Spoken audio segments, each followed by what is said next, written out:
과학터치 분강연 시작하도록 하겠습니다. 오늘 강연해 주실 포항공과대학교 인문사회학부 이충영 교수님 모셔보겠습니다. 큰 박수 부탁드립니다. 안녕하세요. 만나 뵙게 돼서 정말 반갑습니다. 포항에서 온 이충영이라고 합니다. 교수님 오늘 어떤 강연 해주실지 간단하게 소개 한 번만 부탁드릴까요? 그 금요일의 과학터치 이 행사는 주로 이제 과학에 대한 내용인데 저는 놀랍게도 철학을 하는 사람입니다. 예. 철학을 하는 사람들이 또 사람이 어떻게 여기를 오게 되었는지 제가 오늘 이 과학과 형이상학의 만남에 대해서 오늘 말씀드리고 같이 좋은 시간 가져보기를 기대하고 있습니다. 네, 알겠습니다. 그럼 교수님 준비 한번 해주시고요. 지금 말씀해주신 것처럼 과학과 형이상학의 만남에 어떤 내용을 준비를 해주셨을지 기대해서 들어주시고 강의 끝나고 나면 저희 질의응답 준비되어 있습니다. 질문하실 내용들 미리 메모해 놓으셨다가 강의 끝나고 질의응답까지 부탁드리도록 하겠습니다. 그럼 큰 박수로 강연 한번 들어볼까요?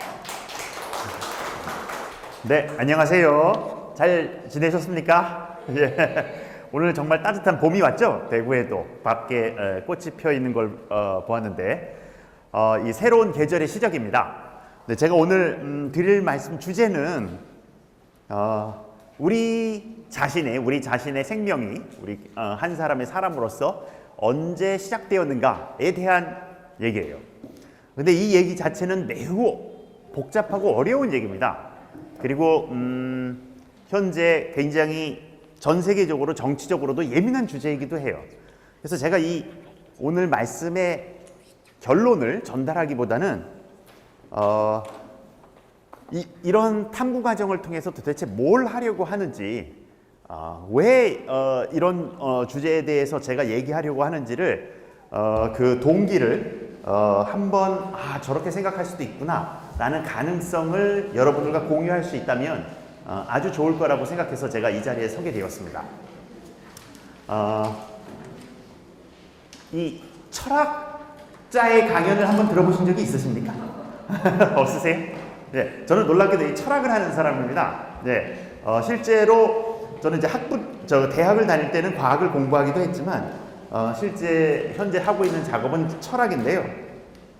그거 관련해서 이제 여러분들께 말씀을 드리고자 하는 게 이제 처음에 있습니다. 그래서 이제 오늘의 문제는 과연 내가 언제부터 존재하기 시작했는가라는 걸 한번 과학과 철학을 이용해서 따져보자는 얘기를 하는 겁니다. 이게 보통은 우리가 얘기했을 때 태어난다라는 말을 쓰잖아요. 그렇죠? 나는 거는 엄마 뱃속에서 나올 때 얘를 얘기를 하는 건데 태어난다고 할 때 그 태어난다는 게 무슨 뜻인가요? 태가 된다는 게 무슨 뜻인가요? 예. 세상에 나오는 거예요. 좋습니다. 근데 그게 나오는 건데 우리말은 태어나오잖아요. 그때 그 태인다는 게 무슨 뜻이죠? 형체를 갖춘다. 예? 형체를 갖춘다. 좋습니다. 이게 엄마 뱃속에서 생겼을 때 얘기인데 이게 나기 전에 이미 이제 태가 생겼다고 얘기를 하는 건데 그게 이제 임신을 했다는 어떤 증거가 분명한 증거가 있을 때 태가 있다, 애가 태동이 있다 이런 표현을 쓰잖아요. 그래서 이제 대충 전통적으로 한국에서는 우리나라 조상님들께서는 태기가 있을 때부터 이미 이제 생명이 시작되었다라고 생각을 하고 그다음에 이제 우리가 벌써 이제 태어났을 때 한 살이 된 거죠. 그래서 이제 굉장히 서양에서는 이미 엄마 뱃속을 낳아야 이제 새 생명이 시작됐다고 하는 전통이 굉장히 오랫동안 있었지만 우리나라에서는 낳기 전에 이미 엄마 뱃속에서 있을 부터 어머니께서 태기를 느끼셨으면 나는 이미 벌써 그때 생겨난 거다 라고 하는 견해를 가지고 있었습니다. 그래서 이제 나이도 우리 나이를 썼던 거고요. 그래서 이제 벌써 태어나자마자 한 살이 되었던 거고요. 엄마 뱃속에서 9개월 이상 300일 정도 있었기 때문에 근데 이제 이 문제 자체는 중요한 윤리적 함의를 갖고 있습니다. 이게 여러분도 아시다시피 만약에 태어날 때부터 우리가 존재했다면 엄마 뱃속에 있었을 땐 나는 그럼 뭐지? 엄마 뱃속에 있었을 땐 나는 사람이 아니었는가? 나는 그때 존재하지 않았는가? 여러 가지 문제가 있잖아요. 그리고 만약에 내가 엄마 뱃속에 내가 만약에 사람이 아니라면 그러면 임신 중절을 하는 것에 대해서 이게 왜 윤리적으로 큰 문제가 되어야 되는지에 대한 여러 가지 논쟁들이 있을 수가 있습니다. 이 반대로 이 현대 과학에 의하면 이제 사람이 생겨나게 되는 과정이 정자와 남자가 만나서 이제 수정란이 만들어지고 이것이 이제 엄마 뱃속에서 착상이 되면서 자라나면서 사람이 나오게 된다는 걸 알게 되었어요. 이 사실을 알게 된 것도 한 200여 년이 되지 않았습니다. 그래서 이제 현대 과학에 따르면 이렇게 수정란이 만들어질 때부터 사람이 된 게 아니냐라는 생각을 많은 사람들이 해요. 그리고 로마 카톨릭에 의하면 이때부터 사람이 존재한다고 하는 것이 로마 카톨릭의 기본적인 교리입니다. 그래서 이제 수정란 자체를 파괴하거나 수정란이 발달한 태아나 배아나 태아를 파괴하는 건 사람을 파괴하는 것과 같은 일이라고 생각하는 것이 로마 카톨릭의 기본적인 교리입니다. 그런데 이제 이 질문을 다루기 위해서 이 질문 자체만 얘기하려고 하는 게 아니고요. 제가 이제 얘기하려는 굉장히 큰 주제가 있습니다. 그 주제가 이제 뭐냐면 바로 이런 얘기를 하는 겁니다. 그래서 이게 고등학교 때 이런 걸 배우셨을지 아니면 이제 고등학교 학생이 아니신 분들이 계신데 이런 얘기를 하게 될 수 있을 텐데 이 명제라는 개념을 배웁니다. 명제라는 개념을 이제 고등학교에 가면 배우는데 명제를 그 고등학교 교과서 같은 데서는 이 참거짓을 판별할 수 있는 문장이라고 설명을 해요. 근데 이제 저는 이제 평서문 문장이 말하는 바로서 참 아니면 거짓인 것이라고 말을 하는데 아무튼 명제라는 게 참 아니면 거짓이고 이것이 참 아니면 거짓인 것은 알고 모르는 문제하고는 다른 문제인 것입니다. 그래서 이제 제가 예를 들어 보이겠습니다.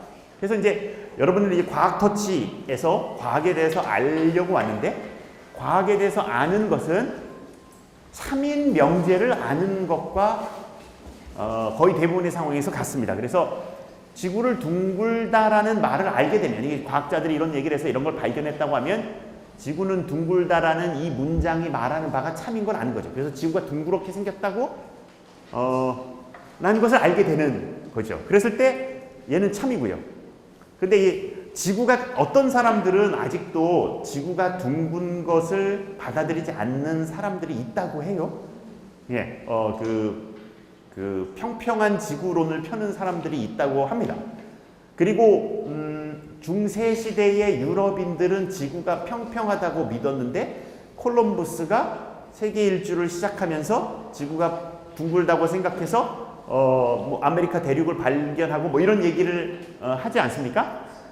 실제로 그렇진 않은데, 실제로 그것은 사실은 아닌데, 여하튼 사람들이 지구가 둥글다고 생각하든 둥글다고 생각하지 않든 간에 현재 지구의 모습은 둥글든가 아니든가 둘 중에 하나겠죠. 그래서 이제 이것이 참 아니면 거짓이고, 그래서 이것이 명제를 표현한다고 얘기를 하는 겁니다. 예.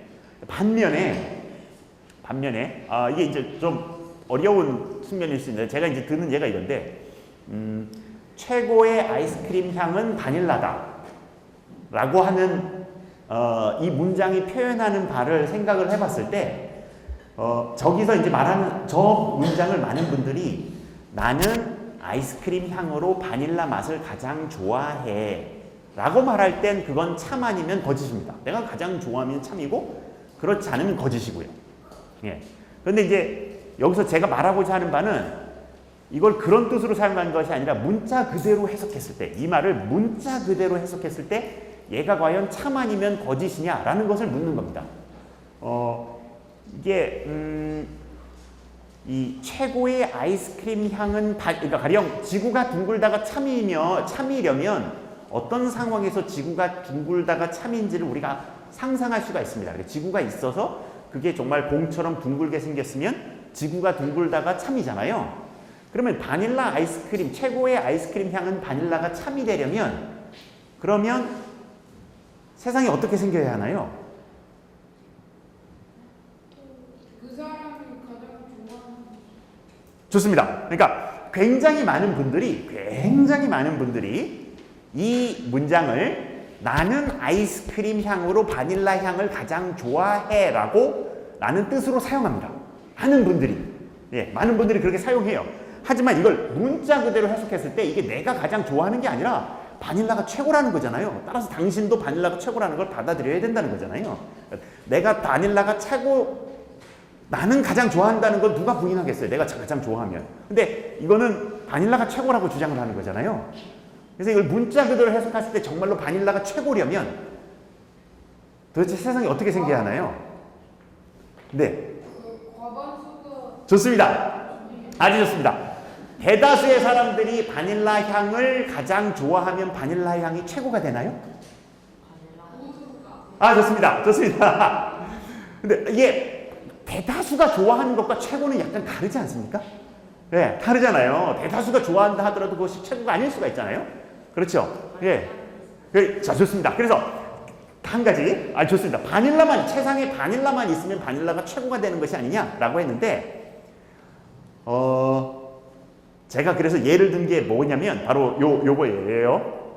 이게 좀 복잡할 수 있지만, 이 빨강색의 무게는, 파랑색의 무게보다 크다. 또는 빨강색의 속도는 파랑색의 속도보다 크다. 이게 제가 여기 5번이 이상한 문장이 뭐냐면, 저게 여러분들에게 뜻을 만들지 않아야 됩니다. 왜냐면, 제가 여기서 말할 때 빨강색이라는 그 색깔 그 자체를 말하는데 색깔은 무게를 갖지 않아요. 색깔은 속도도 갖지 않습니다. 그러니까 빨강색의 속도는 파랑색의 속도보다 크다는 말은 아무 뜻을 이루지 않고 여러분들에게 마치 같은 소리로 들려야 돼요. 무슨 얘기 이해하시죠? 그러니까 무슨 얘기냐면 이 세상에 만약에 빨강색만 있다 하더라도 빨강색의 속도가 가장 빠른 것이거나 빨강색의 질량과 무게가 가장 큰 것이 되지 않습니다. 무슨 얘기 이해하시죠? 아예 빨강색 자체는 질량과 무게 같은 것, 속도 같은 걸 따질 수가 없어요. 따라서 빨강색의 무게에 대해서 얘기하는 것은 전문 용어로 개소리에 지나지 않습니다. 그렇잖아요? 그래서 바닐라가 만약에 하나만 있다 하더라도 세상에 아이스크림 향이 바닐라뿐이라 하더라도 실제로 바닐라, 딸기, 초코 중에서 우리가 비교를 해서 어떤 것이 더 좋은지 나쁜지에 대한 판단 자체가 불가능한 거라면 설사 바닐라 향만 세상에 존재해도 바닐라가 가장 좋다라고 할 수가 없다는 게 제가 말씀드리고 싶은 바예요. 설득이 되세요? 예, 아유 좋습니다. 근데 아무튼 핵심은 뭐냐면 제가 시간을 많이 썼는데 핵심은 뭐냐면 이 주장입니다. 이 직관은 이제 한국 분들이, 동양 분들이 굉장히 많이 가지고 계신데, 그래서 제가 이거 꼭 받아들이지 않으셔도 돼요. 이거는 받아들이지 않으셔도 되는데, 제가 여기서 5번과 4번과 5번에서 하려는 말은 어떠한 한국어 문장들은 문법적으로는 아무 이상이 없지만 실제 내용 자체는 전혀 참이나 거짓을 표현하지 않는 와와 크게 다르지 않다는 겁니다. 근데 오늘 드리고자 하는 굉장히 중요한 주장이 뭐냐면 이런 주장이에요. 남에게 해만 주는 거짓말을 하는 것은 도덕적으로 나쁘다.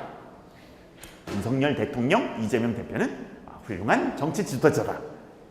이런 주장입니다. 이런 도덕 주장에 대한 것인데요. 이런 도덕 주장 자체도 참 아니면 거짓인 진리값을 갖는 명제인가? 라는 것이 오늘 강연의 가장 중요한 주제입니다. 예. 놀랍게도 많은 동아시아 분들은 한국, 일본, 중국의 분들은 서양 분들과 비교해서 이런 도덕 주장 자체가 명제를 표현한다고 믿지 않아요. 그러니까 이거는 그냥 이게 남에게 해만 주는 거짓말을 하는 것을 도덕적으로 나쁘다라는 걸 이걸 문자 그대로 해석해야 됩니다. 이게 이런 뜻이 아니고 남에게 해만 주는 거짓말을 하는 건 나는 싫어. 이건 명제예요. 그 사람이 싫던가 좋던가 둘째. 근데 이게 싫은 게 아니라 나쁘다는 거예요. 당신이 좋든 싫든 이게 나쁘다는 주장을 하는 겁니다. 근데 이 주장이 만약에 이런 최고의 아이스크림 향은 바닐라와 같다는 주장이라면 이런 도덕 주장은 와와와와와의 다름 아니에요. 반면 이런 도덕 주장이 이런 지구는 둥글다 같은 과학 주장과 같다면 참거짓을 따져봐야 됩니다. 이게 알고 모르고의 문제와 이고 아니고의 문제인데, 달나라 뒤편에는 의식을 가진 존재가 관찰하려고 하면, 우리 지금 대구시장님께서 홍준표 시장님이신가요? 맞습니까? 예. 의식을 가진 존재가 관찰하려고 하면 사라지는 홍준표 시장님의 동상이 있다. 라는 문장 한번 생각해 보세요. 누군가에게 의식을 가진 존재가 달나라 뒤편으로 가서 그것을 관찰하려고 하면 사라지는 홍준표 시장님의 동상, 홍준표 시장님을 똑 닮은 그런 동상이 있다라는 주장을 한번 생각해 보세요. 이 주장은 명제를 표현합니까? 라고 했을 때 이걸 알 수 있는 방법이 없잖아요. 왜냐하면 지금은 안 보이고, 근데 우리가 그걸 보려고 하면 그게 사라진다고 하니 그걸 확인할 수 있는 방법이 없잖아요. 그런데 아무튼 이 주장 자체는 이고 아니고란 말이에요. 따라서 이게 명제라고 생각을 합니다. 그러니까 알고 모르고가 아니라 이고 아니고의 문제를 따지려고 하는 건데, 서양에서는 이런 이고 아니고의 문제를 따지는 것에 대해서 거부감이 없습니다. 왜냐하면 서양에서 기독교 또는 이제 서양뿐만이 아니라 근동에 있는 이슬람교, 유대교 분들은 유일신을 믿고 그 유일신이 전지하다고 믿어요. 모든 것을 알고 계세요. 따라서 달나라 뒤편에 의식을 가진 존재가 관찰하려고 하면 사라지는 동상이, 홍준표 시장을 닮은 동상이 있는지 없는지는 하나님께서 알고 계세요. 따라서 그건 명제예요. 우리 같은 유한한 존재인 인간이 알고 모르고는 이것이 참인지 거짓인지 여부와 관계가 없습니다. 마찬가지로 하나님께서 법을 만드셨을 때 남에게 해만 주는 거짓말을 하는 것은 도덕적으로 나쁘다고 정해놓으셨으면 이거는 참인 명제예요. 그렇게 정해놓지 않으셨으면 이건 참이 아닌 명제예요. 따라서 이것이 여하튼 명제라고 생각을 하시면 됩니다. 이게 굉장히 기독교적이고 이슬람적이고 그 다음에 유대교적인 유일신적인 생각이에요. 이게 진리 개념입니다. 서양적인 진리 개념이에요. 근데 이제 제가 묻는 질문은 뭐냐면, 이런 도덕 주장 같은 것에 대해서 서양 사람들은 맞아, 이거 참 아니면 거짓이야. 이걸 어떤 사람은 참이라고 생각하고 어떤 사람은 거짓이라고 생각하겠지. 하지만 그것과 얘가 참이고 거짓인 것의 여부는 관계가 없어. 하나님은 아시니까. 우리는 모를 수 있어.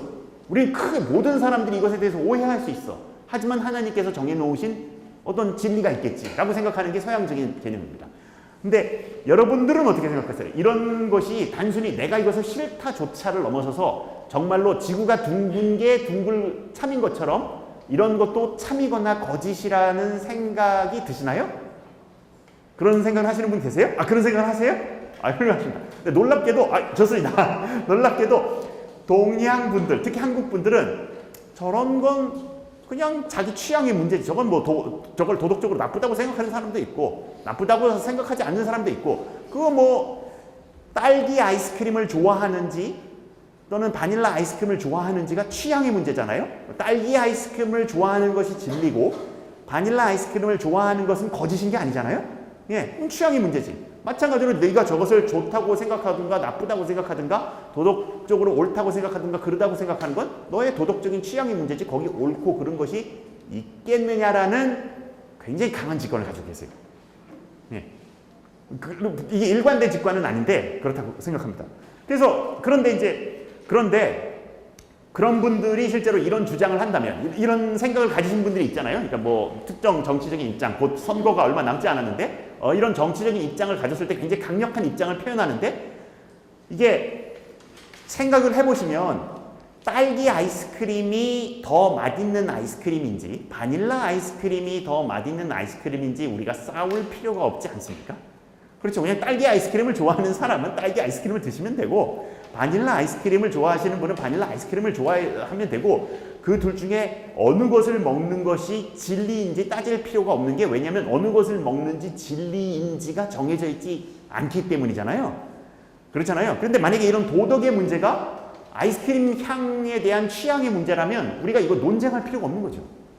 그냥 이렇게. 근데 이제 제가 오늘 드리고자 하는 그 강력한 주장이 뭐냐면, 이걸 짧은 시간 내에 전달을 할 수 있을까 모르겠는데 강력한 주장이 뭐냐면, 이런 도덕 주장이 이 주장도 마찬가지로, 그리고 이런 이제 형이상학적 주장이라는 것이 과학적 주장과 마찬가지로 잘 따져보면 그 참거진 여부를 알 수 있는 명제를 표현한다는 겁니다. 이런 얘기를 아주 강력하게 얘기를 제가 하고 싶은데, 그래서 제가 이제 딱 한 가지 딱 예만 드리겠습니다. 도덕 주장이, 그럼 명확한 도덕 주장 맞는 주장이 뭐가 있겠어? 라고 해서 이제 한 가지 예만 드리겠습니다. 이게 다 식사들을 하고 오셨습니까? 죄송합니다. 죄송합니다. 그럼 제가 약간 소리를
좋습니다. 제가 이 특정 제품의 광고를 보여드렸는데 저 버거 패티는 콩으로 만든 패티입니다. 예, 콩이로 만들었어요. 예, 저 회사는 지금 굉장히 저 패티가 처음에 콩으로 만든 패티가 처음 나왔을 때 가격이 제가 기억을 하는데 패티 하나가 2만 원 정도 했어요. 근데 지금은 패티 3개가 한 6천 원 정도 합니다. 그리고 이것이 가격이 점점 싸게 만들어질 거예요. 왜? 그런 이유가 있는데 뭐냐면 그런 과학적인 이유가 뭐냐면 가령 100평의 땅에다가 옥수수를 심은 다음에 그 옥수수를 사람이 먹어서 10명이 살 수 있다고 한다면 10명 먹을 분의 식량이 100평의 옥수수 밭에서 나온다고 한다면 그 100평의 땅에다 옥수수를 심고 그 다음에 그 옥수수를 소가 먹은 다음에 그 소를 사람이 먹는 방식으로 살 경우 한 사람밖에 못 삽니다. 대략 그게 이제 먹이 사슬의 한 단계로 넘어갈 때 가능한 에너지가 10분의 1로 줄어요. 가용한 에너지가 10분의 1 정도로 대략적으로 준다고 얘기를 하죠. 그래서 대략적으로 아주 대략적으로 고기의 가격은 곡물의 가격의 10배 정도 됩니다.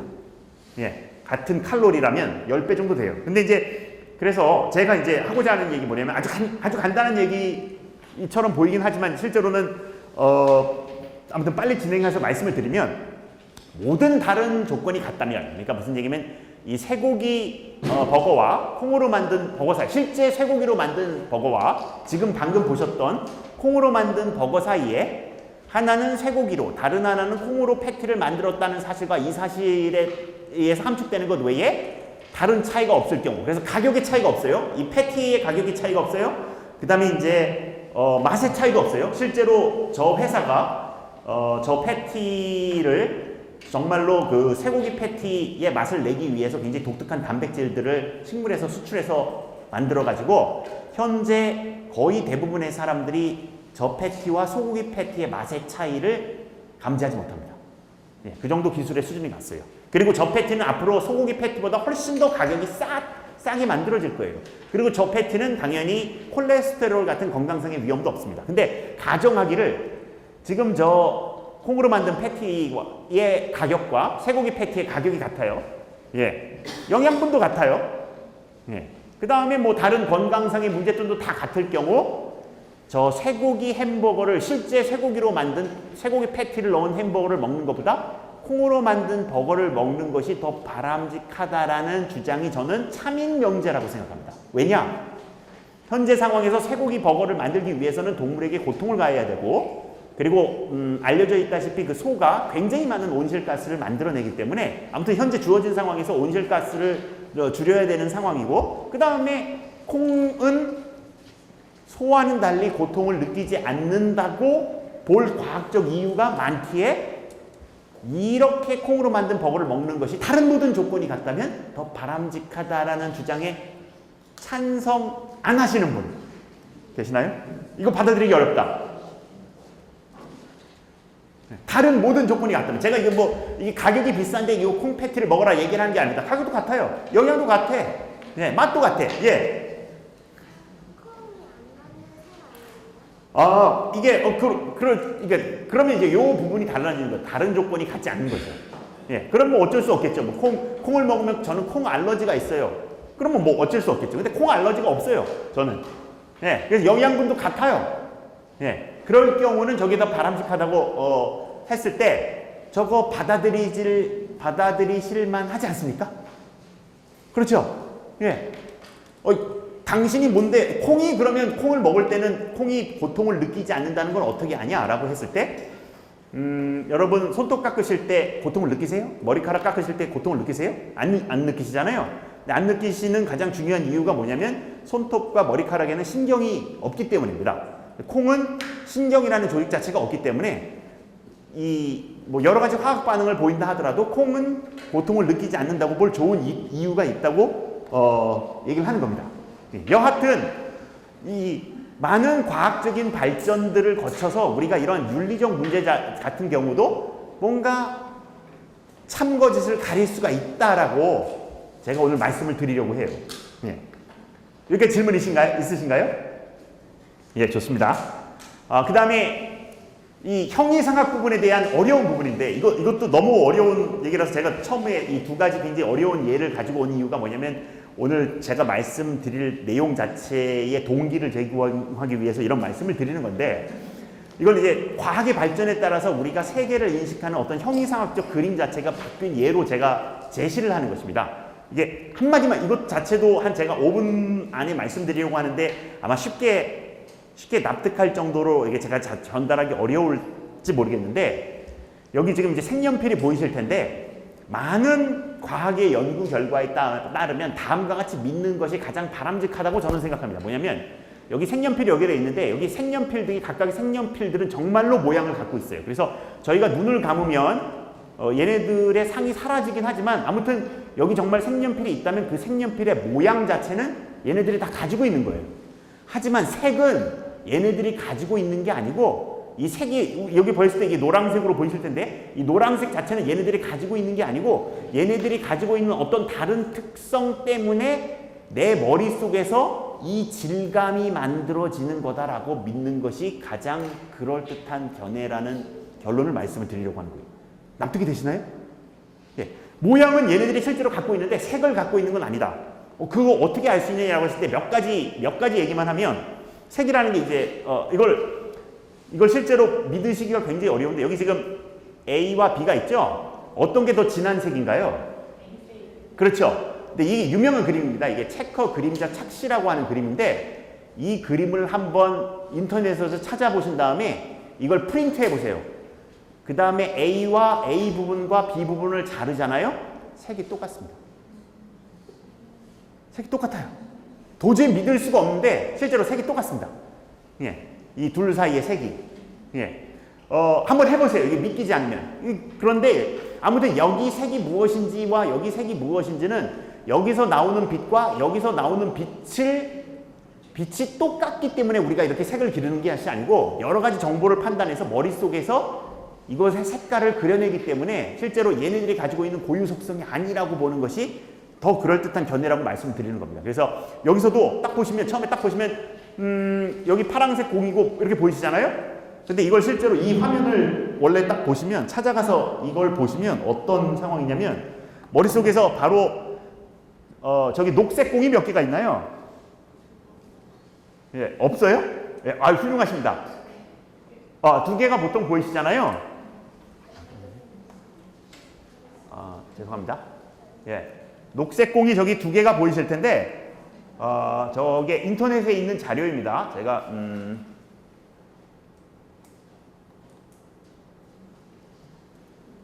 아이고.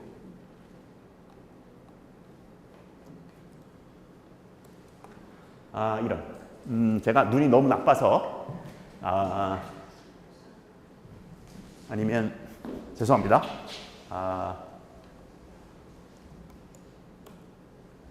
안 되는군요.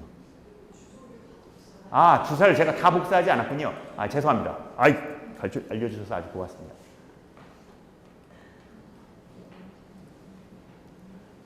예. 여기 이 인터넷에 나와 있는 자료인데, 실제로는 얘네들은 하얀색이에요. 예.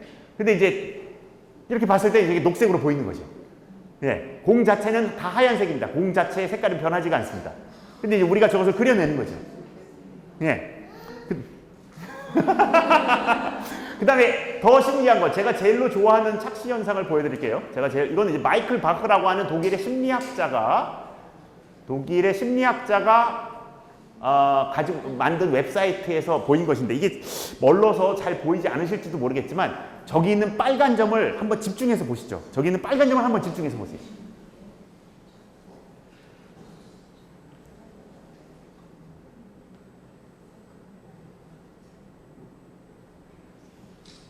지금 빨간데 녹색으로 변하는 거예요. 빨간색, 녹색. 보셨습니까? 어떻게 되죠? 노란색이 없어지죠? 근데 실제로 이 노란색 자체는 없어지지 않습니다. 없어지지 않아요. 근데 빨간색을 쳐다봐서 집중이 딱 되는 순간 얘가 없어져. 하나, 둘이나 셋이나 없어져 보이죠? 이런 상을 만드는 것 자체가 머릿속에서 외부의 동일한 물리적 자극을 준다고 해서 동일한 심상을 만들어내는 것이 아닙니다.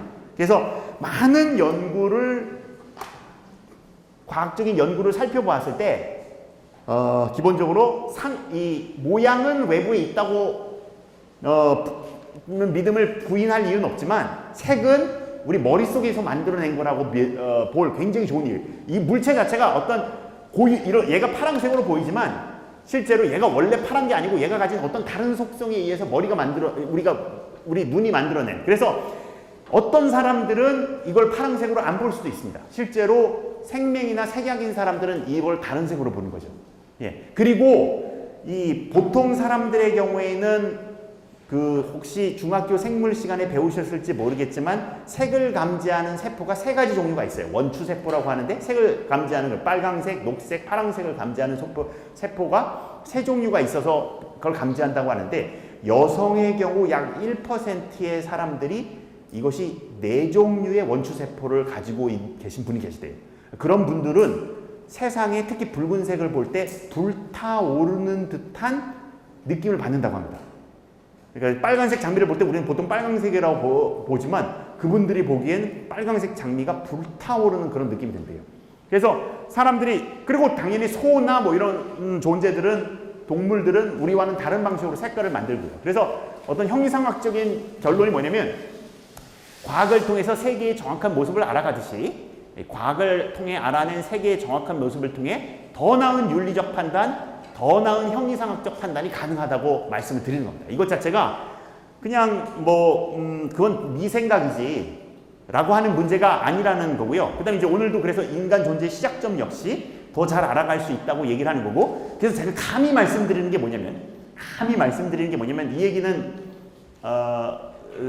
조심스럽게 할 필요는 있지만 많은 분들이 철학에 대해서 소개하시는 이제 굉장히 많은 분들이 무슨 얘기를 하냐면 철학은 질문을 하는 학문이다. 인문학은 답이 없는 문제를 다룬다. 이런 말씀을 하시는 걸 많이 들을 텐데 저는 한 번도 답이 없는 인문학 문제라고 생각되는 문제를 만난 적이 없어요. 넓은 의미, 이게 수학에서 해가 없는 방정식은 있죠. 어떤 방정식인데 x 더하기 1은 0인데 그걸 만족하는 자연수는 구하라 라고 했을 때 그런 자연수는 존재하지 않는데 그때 이제 해가 없다고 말하는데 그렇다고 해서 x 더하기 1은 0을 만족하는 자연수 1, 2, 3, 4, 5, 6, 7, 8, 9 어떤 수도 그 방정식을 만족하지 않는데 따라서 우리는 이 문제에 대해서 전혀 모르는 답이 없는 문제라고 하지 않고 그냥 해가 없다고 하고 얘가 해가 없는 것이라고 말하는 것이 이 문제에 대해서 모든 가능한 이해를 다 갖는 거죠. 마찬가지로 저는 인문학도 답이 없는 문제를 다룬다고 생각하지 않고 제가 본 인문학 문제들 중에서 답이 없다고 생각하는 문제는 만나본 적이 없습니다. 그리고 철학은 질문을 하는 학문이라고 얘기를 하시는 분들이 많은데 학문은 질문을 해서만으로는 만들어지지 않습니다. 학문은 좋은 답을 해서 그 답이 정말로 그럴듯하다고 해서 관련 학문을 하는 사람들을 대다수 설득해내야 돼요. 그래서 질문만 하는 것은 학문이 아닙니다. 절대로. 근데 그런 답을 제공해 줄 수 있다라고 제가 건방져 보이지만 그렇게 말씀을 드리려고 하는 겁니다. 예. 그리고 마지막으로 이 과학은 배울 만한데 철학에 무슨 배울 게 뭐가 있느냐? 철학이 도대체 세상에 기여하는 게 무엇이 있느냐라는 생각을 하실 텐데 제가 2016년에 당시 한국 물리학회 부회장님과 함께 어떤 토론에 참석할 일이 있으셨어요. 그때 2016년쯤에 2016년인지 15년인지 정확하게 기억이 안 나는데 갑자기 그때가 삼성 갤럭시 S7이 처음 나왔을 때입니다. 그래서 이제 그분께서 갑자기 이제 주머니에서 새로 나온 갤럭시 S7을 갖다가 딱 꺼내시면서 이 과학과 기술은 이런 갤럭시 S7을 만들었는데 도대체 철학과 인문학은 인간에게 준 것이 무엇이냐라고 하면서 굉장히 도전적인 훌륭한 질문을 하셨어요. 근데 그것에 대한 아주 명확한 답들이 있습니다. 과학이 가능하게끔 만들어준 기본적인 정치 제도가 민주주의인데 이러한 인권, 법치주의, 민주주의, 자유시장 경제의 개념을 만들고 그것을 이론화한 사람들이 다 철학자예요. 철학자들이 전혀 기여를 한 것이 아닙니다. 예, 실제로 그분들이 목숨 걸고 철학자만 한 것은 아니에요, 당연히. 하지만 이분들이 실제로 아담 스미스라고 하는 지금은 경제학자라고 부르지만 당시에 그 아담 스미스는 자기를 도덕 철학자라고 불렀습니다. 나는 이제 도덕 철학을 하는 사람이고, 그 다음에 이제 뭐 영국의 존 스튜어트 밀 같은 사람들 이런들 다 이런 기본적인 개념들을 철학자들이 만들고 그걸 채용한 다음에 우리 사회가 이 정도로 발전한 다음에 그 다음에 그 바탕 위에서 과학이 번성한 거죠.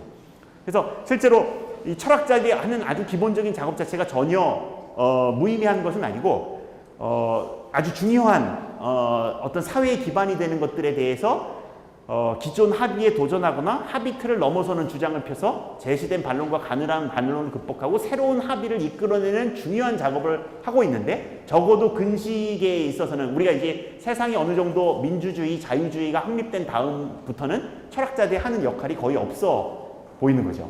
예, 세상이 변하지 않으니까. 아무튼 이게 이제 여태까지 그 서론이었습니다. 죄송합니다. 제가 40분 동안 서론을 얘기했는데 오늘 하는 얘기는 뭐냐? 라고 했을 때 오늘 한 얘기는 가장 중요한 개념이 이 수적 동일성이라는 개념이에요. 이 수적 동일성. 제가 이제 그래서 이제 수적 동일성이 여기서 수적이라는 말이 너무 어려운데 왜 수적이냐면 질적 동일성 그러니까 이라는 개념에 대비해서입니다. 가령 우리가 자동차를 보면 자동차를 보면 아까 전에 우리가 이제 제가 이걸 잠깐 빌릴 수 있을까요? 네. 아까 저희가 만들었던 거기서 나왔던 이 두 가지인데 이 두 가지를 보면 거의 질적으로 차이가 없어 보이잖아요. 모양도 비슷하고 색깔도 비슷하고 그 다음에 크기도 비슷하고 하지만 얘네들은 둘입니다. 하나 둘. 그렇죠.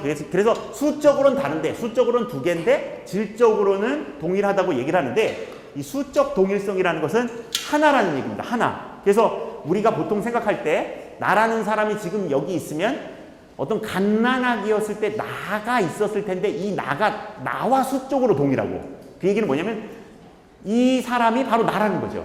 그래서 이렇게 있을 때 이게 두 명의 사람이 있는 것이 아니고 한 명의 사람이 있는 거죠. 나와 과거에 나가 있었던 거고.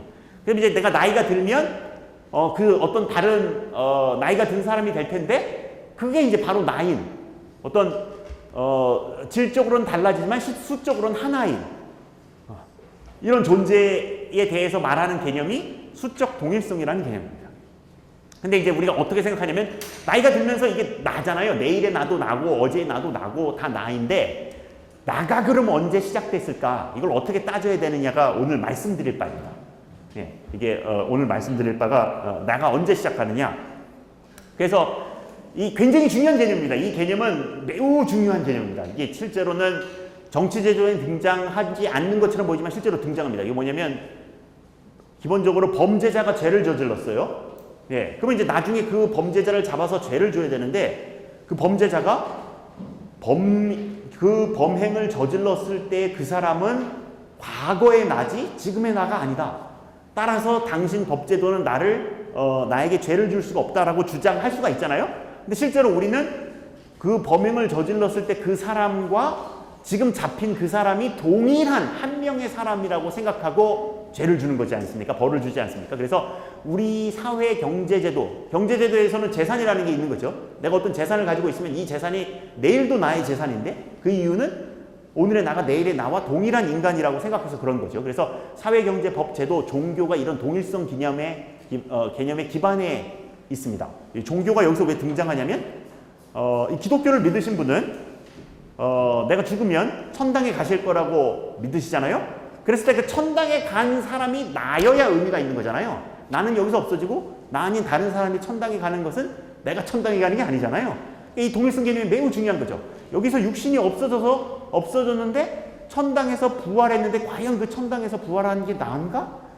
라는 의문이 해결되어야 되잖아요. 그리고 이제 불교에서는 윤회 개념이 있어요.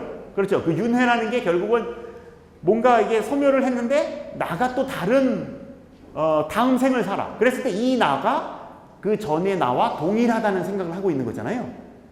뭔가 이 동일한 존재라는 생각을 하고 있는 거죠. 그래서 종교에서도 이런 수적 동일성 개념이 매우 중요하고 그 다음에 이제 불교에서 말할 때 이런 불교의 기본적인 교리 자체가 뭐냐면 이런 기본적인 수적 동일성을 거부하는 개념입니다. 그러니까 오늘의 나가 내일의 나가 아니고 그래서 내가 오늘의 나가 내일의 나고 이게 끊임없이 나라는 것이 이렇게 이어진다라는 개념 자체가 실제로 자연에는 있지 않은 허구적인 것이다라는 얘기를 하는 거예요. 그래서 종교의 기본적인 교리로 수적 동일성 개념을 받아들이는가 거부하는 것이 굉장히 중요한 개념입니다.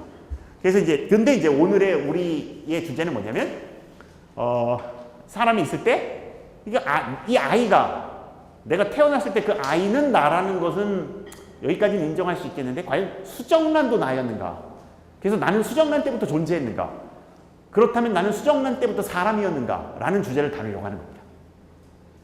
여기까지 질문 있으세요? 네. 일단 수정과는 세포가 하나인데 수적이라는 그 개념을 우리가 세상에 왔을 때 완전 다른 세포분열 이후에 저의 우리 성인하고 수정과는 전혀 미동했습니다. 좋습니다. 우리는 이게 역시 이게 굉장히 중요한 이게 그런데 그러니까 나는 여러 개의 세포로 이루어져 있지만 나는 여러 명인 것은 아니잖아요.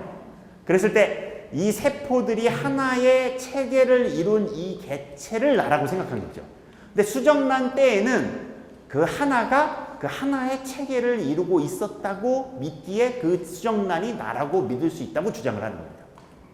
그러면 그 수적이라는 게 어떤 그 양적이라는 그런 일보다도 하나의 개체 아이덴티티를 너무 다르다. 그렇죠. 예. 그래서 굉장히 중요한 개념 자체가 이게 로마 카톨릭의 기본적인 교리라고 아까 말씀드렸는데 수정란 때부터 내가 존재한다고 믿는 거죠. 그때부터 시작한다고 얘기를 하는 겁니다. 그래서 수정란도 사람이라고 믿는 겁니다. 예. 그래서 이게 수태주의라는 입장인데 수태주의는 뭐냐면 인간은 수정란 때부터 존재한다는 입장이고 그 다음에 그래서 모든 수정란은 인간이고 그리고 이제 수정란이 신생아 어린이 어른으로 발달되는 과정에서 다른 존재로 대체되지 않고 하나의 존재다라고 하는 견해예요. 서양에서는 굉장히 많은 사람들이 받아들이는 견해고 여러분들도 얼핏 생각하면 내가 언제부터 존재하기 시작했지? 라고 했을 때 엄마 뱃속에서 나왔을 때부터인가? 만약에 엄마 뱃속에서부터 나왔을 때부터 내가 존재했다면 엄마 뱃속에 있었던 태아는 누군가요, 그럼? 네, 이런 식으로 이제 생각을 하게 되는 거죠. 그래서 이제 수적 동일성이 이런 개념입니다. 근데 여기서 이제 제 이 사진은 뭐냐면 이 수태주의에 따르면 요 수정란 때부터 사람이라고 이렇게 생각을 하는 겁니다. 수정란 때부터. 근데 이 수태주의자들이나 로마 가톨릭에서 난자와 정자는 사람이라고 생각하지 않아요. 예. 이 아니라는 이게 부등호 기호입니다. 아니라고. 그렇게 생각하는 가장 큰 이유는 뭐냐면 난자와 정자가 두 개가 있을 때 얘네들은 둘이 있습니다. 그렇죠? 그리고 수정란은 하나예요. 그래서 만약에 난자가 수정란과 같고 정자와 수정란과 같다면 이 난자와 수정란도 같아야만 합니다. 이게 아주 기본적으로 A하고 B가 같고 B하고 C가 같으면 A하고 C가 같은 방식으로 동일해야 됩니다. 그러니까 이게 난자가 수정란이고 정자가 수정란이면 난자와 수정란도 동일한 것이 돼야 되는데 얘는 둘이니까 둘은 결코 하나가 될 수 없다고 생각해서 난자와 정자 때는 내가 만들어진 게 아니고 수정란 때부터 내가 만들어진다고 생각을 하는 겁니다. 이게 수적인 개념을 사용했기 때문에 이런 생각을 하게 되는 거죠. 질문 또 있습니까? 예.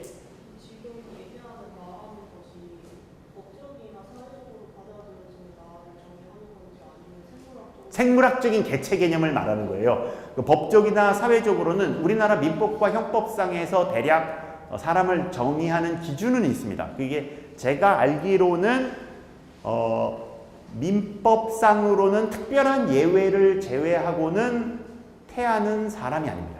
나와야 돼요. 다만 이제 태아의 상속권을 인정을 하고 있는 걸로 알고 있어요. 그러니까 뱃속에서 태아가 이미 만들어졌는데 부모나 아무튼 상속을 주는 분이 돌아가셨을 경우 그 태아가 태어났을 때 태어나기도 전에 이제 상속을 받은 거라고 생각해서 태어났을 때 그 권리를 이전을 해줍니다. 예. 근데 뱃속에 있는 태아를 가령 이제 어떤 살인자가 어머니를 이게 살인을 했는데 그 어머니가 임신 상태였을 경우 한 명을 죽인 거냐, 두 명을 죽인 거냐라고 하는 그 형법적인 문제를 다뤘을 때 우리나라에서는 그 형법상 이게 사례가 굉장히 복잡한데 이게 그 태동을 하기 전까지 이게 뱃속에서 이게 이 밖으로 나와야 되는 것이 아니라 산기를 느꼈을 때 애는 벌써 이제 이미 태어난 것으로, 그래서 형법상 산기를 느낀 상태에서 가령 그 살인자가 죽였을 경우 2명을 죽이게 되는 뭐 이런 얘기가 있습니다. 근데 그런 게 아니고, 그런 법적인 문제를 따지는 것이 아니고 정말로 언제 내가 생겼는가를 묻는 그런 질문, 개체가 언제부터 존재하기 시작하는가를 따지는 질문입니다. 그리고 이게 아까 전에 말했듯이 기독교 문화에서는 이 수정란 때부터 존재한다는 이런 생각이 굉장히 강해요. 예, 이 수정란 때 이렇게 만들어지고 하나님께서 여기다 영혼을 넣어주신 거죠. 그 영혼이 이렇게 발전해서 내가 된다고 하는 생각을 가진 그런 직관이 굉장히 강합니다. 예, 답이 되었습니까? 네, 좋습니다. 그래서 일단 그런데 이제 이 주장, 이 수태주의는 아주 간단한 반례가 있어요. 간단하게 반박할 수가 있습니다. 그게 이제 일란성 쌍둥이의 예입니다. 그래서 이제 수를 따지는 것인데, 그러니까 그래서 이제 과학을 이용해서 수태주의를 바로 반박할 수 있게 되는 거죠. 그래서 쌍둥이가 이 두 종류가 있습니다. 그래서 일란성 쌍둥이는 하나의 수정란이 뭐 이세포기에 분열하든 아니면 뭐 좀 더 발달한 다음에 불현하든 결국 발달 과정에서 2개의 배아로 분열된 다음 이 배아들이 각각 발달하게 돼서 2명의 쌍둥이가 나왔을 경우 이걸 일란성 쌍생아라고 합니다. 일란성 쌍생아는 소위 유전자를 공유해요. 그리고 당연히 성별이 같습니다. 일란성 쌍생아는 실제로 수정란이 2개가 만들어졌는데, 엄마 뱃속에서 수정란이 2개가 만들어진 다음에 이 수정란이 각각 발달을 해서 쌍둥이가 나오는 경우 이란성 쌍생아가 나오게 됩니다. 이란성 쌍생아는 성별이 다를 수도 있어요. 한 명은 남자, 한 명은 여자일 수 있습니다. 근데 이제 일란성 쌍생아의 예가 뭐냐면, 이제 여기 보도록 하시죠. 이 수정란이 하나가 만들어졌는데, 이 수정란으로부터 이란성이 아닌 일란성 쌍생아, 봄이와 가을이가 나온 거예요. 어떻게 되면 이게 발달을 하면서 둘로 갈라져서 한 명은 봄이가 되고 하나는 가을이가 된 거죠. 이렇게 된 일란성 쌍생아의 경우, 근데 이런 일란성 쌍생아의 경우에는 어떤 문제가 발생하냐면, 만약에 봄이가 수정란 때부터 존재했다고 하면 이 수정란이 바로 봄이잖아요. 근데 가을이도 그러면 마찬가지로 수정란 때부터 존재했어야 되고, 따라서 봄이가 수정란과 동일하고 가을이가 수정란과 동일하면 봄이와 가을이가 동일한 사람이어야 되는데 봄이와 가을이는 다른 사람이잖아요. 그래서 이런 결론을 내릴 수가 없습니다. 그래서 일란성 쌍생아의 경우에는 봄이와 가을이 2명이니까 수정란 때부터 존재했다고 할 수가 없는 겁니다. 봄이가 만약에 수정란 때부터 존재하고 하면 가을이도 수정란 때부터 존재해야 되는데, 여기는 수정란이 하나가 있는데 어떻게 봄이와 가을이가 여기 2명이 벌써 존재했을 수가 있느냐라고 생각을 해서 이런 일란성 쌍생아의 경우에는 수정란 때부터 존재하지 않고 그 다음에 수정란이 갈라진 때부터 존재한다라고 생각하는 게 더 그럴듯해 보인다는 거죠. 그래서 이게 실제로 로마 카톨릭에서 이게 문제가 됩니다. 이 쌍둥이의 경우 하나님께서 만약에 여기다가 처음에 수정란이 딱 만들어졌는데, 그러면 사람인데 하나님께서 여기다가 영혼을 넣어주셨어요. 근데 이 수정란이 갈라졌어. 그럼 그 영혼이 하나의 영혼이 둘로 갈라지는 거냐? 아니면 하나님께서는 전지하시니까 수정란 때 하나가 있으면 쌍생아가 될 수정란의 경우에는 영혼을 안 넣고 계시다가 이 갈라진 다음에 그 다음에 영혼을 넣으신 거냐? 아니면 쌍생아가 될 수정란의 경우에는 하나님은 미래를 아시니까 처음부터 2개를 넣어주신 거냐? 라는 이런 방식의 얘기가 진행이 될 수가 있어요. 근데 실제로 이걸 쌍생아의 경우 처음에 2개를 넣어주셨다거나 또는 쌍생아의 경우 나중에 넣어주신다고 하면 문제가 됩니다. 어떤 문제가 되냐면 결국 이 수정란이 겪을 미래를 하나님께서 아시고 여기다 영혼을 넣어주실지 안 넣어주실지를 결정하신다는 거잖아요. 만약에 그렇다고 하면 내가 과학자야. 난 이 수정란을 가지고 연구를 한다면 이걸 파괴할 거야. 그러면 하나님께서는 그 사실을 아시니까 수정란에 영혼을 안 넣어주실 거야. 따라서 내가 다루고 있는 수정란은 사람이 아니야. 이런 식으로 논쟁을 할 수 있습니다. 여하튼 그냥 간단한 이 일란성 쌍생아가 있다는 사실만 가지고도 적어도 일란성 쌍생아들은 수정란 때부터 시작하진 않았다라는 논증을 저런 식으로 펼 수 있다라고 얘기를 들은 겁니다. 요거는 그럴듯하십니까? 이게 설득력이 있으십니까?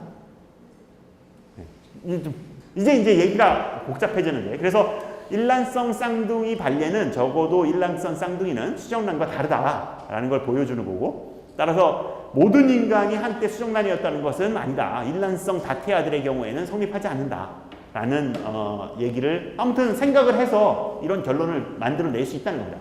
상황이 점점 좀 복잡해지긴 하지만 아무튼 생각을 좀 더 해보니 과학적인 근거를 따져보니 저렇게 생각하는 게 더 그럴듯하다라는 결론을 내릴 수 있다는 겁니다.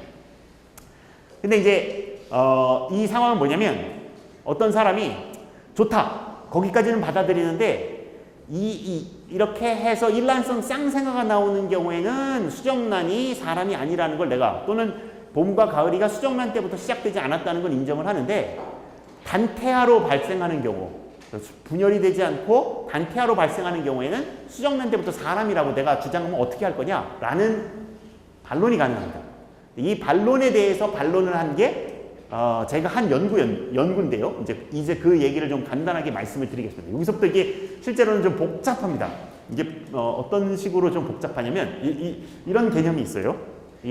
제가 사용한 게 이런 과학 이론과 그다음에 가능 세계라고 하는 어떤 철학 이론을 합쳐서 이런 결론에 다다르게 되는데 가능 세계론 자체가 약간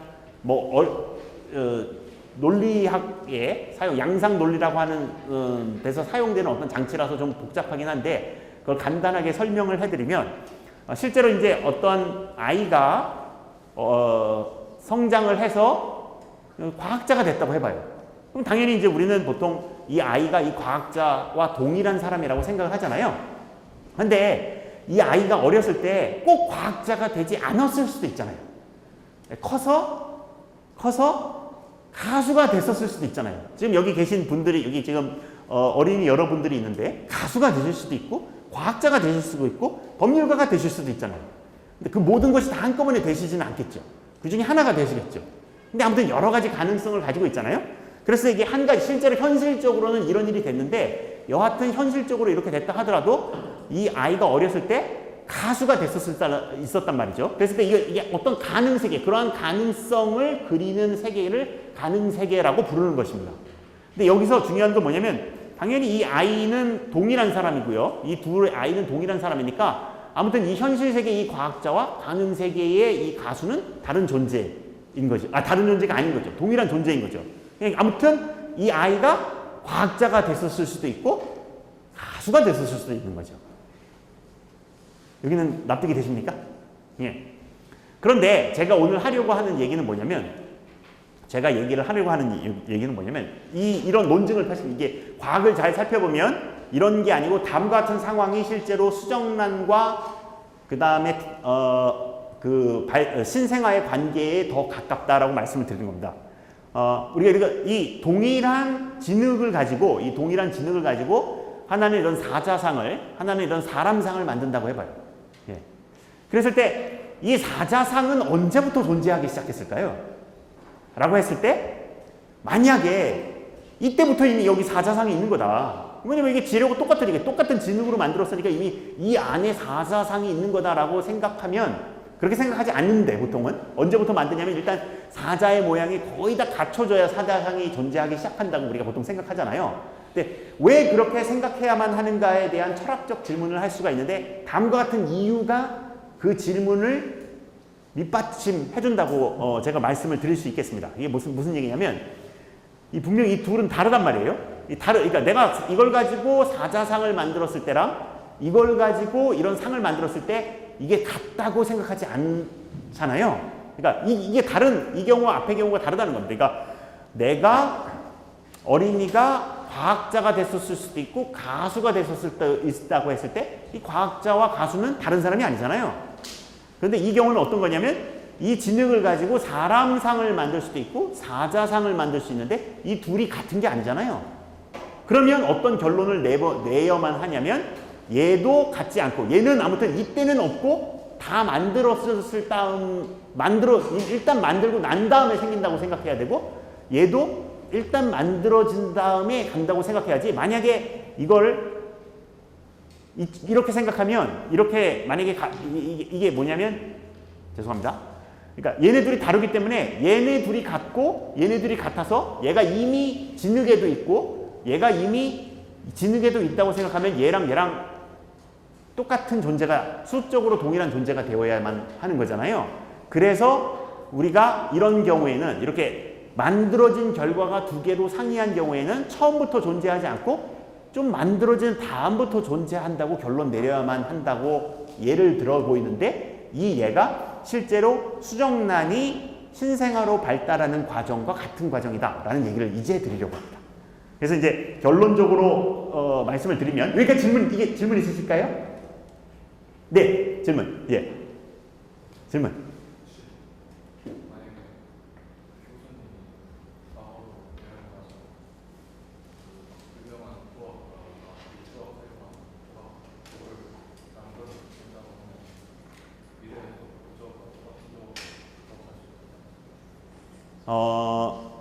제가 과거로 돌아가서 가령 이 미술가가 이걸 만들려고 하는데 요거를 다른 걸로 대체를 했어요. 예. 그랬을 때 이런 모양이 만들어진 거예요?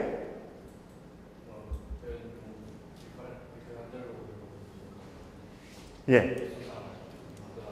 예, 예. 네, 네.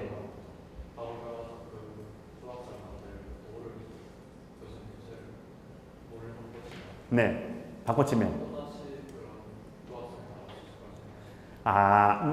제가 그 질문의 의도를 정확하게 이해하지 못하나, 저는 다른 조각상이 나올 거라고 생각합니다. 이게 만들어진 재료가 다르면 동일한 것을 만들 수가 없다는 직관을 가지고 있어요. 네, 동의하시죠? 네, 동의하시죠? 근데 여기는 지금 만들어진 재료가 같은데도 아무튼 이 진흙상이 원래 진흙만 있을 때부터 존재한 건 아니라는 겁니다. 네. 너무나 어떤 면에서 굉장히 당연한 얘기인데, 그래서 이제 결론을 말씀드리면 제가 뭐냐면, 동일한 수정란에서 어떤 아가로 발달할 수 있고, 또 다른 아가로 발달할 수 있는데, 이 둘이 수적으로 다른 아가가 발달할 수가 있어서, 그래서 그 이유 때문에 이 아가가 수정란이 아니고 이 아가가 수정란이 아니고 그래서 우리는 수정란 때부터 존재하지 않는다는 얘기를 드리려고 해요. 요 얘기를 딱 3분만 주시면 제가 하도록 하겠습니다. 그래서 이게 뭐냐면 이 생물의 발달적인 단계인데 세포의 발달을 하는 단계인데 이걸 굉장히 최근에 사람들이 알게 되었습니다. 왜냐면 이걸 연구하는 것이 굉장히 어려운 일이거든요. 지금은 생물학이 어느 정도까지 발달을 했냐면 이 세포가 발달하는 과정에 세포들의 위해를 주지 않고 이 세포들이 어디로 움직이고 세포 내 물질들이 어떻게 움직이는지를 현미경으로 관찰할 수 있는 수준까지 되었습니다. 이걸 여기다 형광 물질을 넣어서 이 세포 내 어떤 기관들이 어떻게 움직이고 하는 것을 그런데 이제 전혀 이 생명체에는 위해를 주지 않고 다만 이제 이걸 가지고 인간 세포를 가지고 실험하는 것이 대단히 물리적으로도 어려운 일이기 때문에 거의 되어지는 않으나 쥐를 가지고는 많은 연구를 했어요. 그래서 기본적으로 뭐 인간이나 쥐나 처음에 수정란이 만들어지고 그다음에 이제 2세포기가 되고 4세포기가 되면서 계속 세포 분열을 이렇게 하게 됩니다. 세포 분열을 하는 과정에서 어떤 일이 일어나냐면 대략 16세포기 정도가 되었을 때 가운데로 일부 세포들이 보여요. 그 다음에 이때 수정란의 크기는 커지지 않습니다. 이 시기가 지나는 동안 수정란은 커지지 않고 이렇게 작은 세포들을 할구라고 하는데 할구들이 점점 분할을 하면서 개수는 많아지고 크기는 작아지는데 어느 시점이 되면 이 가운데 있는 할구들이 이렇게 모입니다. 이렇게 모여요. 이렇게 만든 대략 16세포기 이후에 64, 128 이렇게 갔을 때 요 가운데 세포의 덩이를 속세포 덩이라고 하고 이 바깥에 이루는 애를 갖다가 영양배엽이라고 하는데 실제로 사람이 되는 것은 요 속세포 덩이예요. 얘네들은 양막을 이루거나 탯줄을 이루거나 하는 방식으로 실제로 사람이 되는 부분은 아닙니다. 실제로 탯줄 부분도 여기서 만들어지긴 합니다. 탯줄도 여기서 만들어지긴 해요.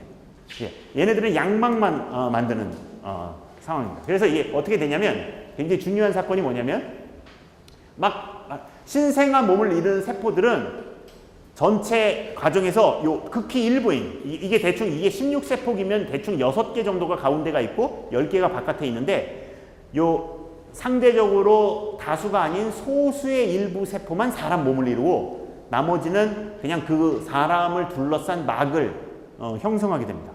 그래서 16세포기 할구들 중 소수만이 실제로 이제 속세포 덩이를 형성해서 사람 몸을 결국 만들어 준다고 얘기를 하는데 놀랍게도 이 G 가지고 이제 세포를 실험을 하면 16세포기에 G들의 세포를 갖다가 마구마구 이렇게 나눠요. 어떤 걸 막 나눠서, 그러니까 일부는 이제 안에 것도 있고 밖에 것도 이렇게 있는데 이것들을 마구 나눠서 다시 섞어가지고 가령 안에 있는 세포만 가지고 16개를 다시 모으고 그 다음에 밖에 있는 세포만 가지고 16개를 다시 모으고 또는 섞어서 모으든 다 G가 될 수 있습니다. 그러니까 실제로 이 16세포기나 32세기 세포들은 안과 밖으로 결정이 되어 있긴 한데 위치는 결정이 됐지만 실제로 기능적인 분화가 이루어지지 않았다고 생각을 하는 거예요. 그래서 지금 이게 뭐냐면 32세포기의 세포가 여기 있는데 그래서 안에 있는 속세포도 있고 바깥에 있는 걸 있는데 이걸 32개를 막 흐트러요. 그 다음에 다시 안에 것만 모으고 밖에 것만 모으고 안에 거 밖에 거 섞어서 모은다 하더라도 다 각각이 건강한 G로 발전할 수가 있습니다. 예. 이게 이제 현재 생물학이 밝혀낸 사실들입니다.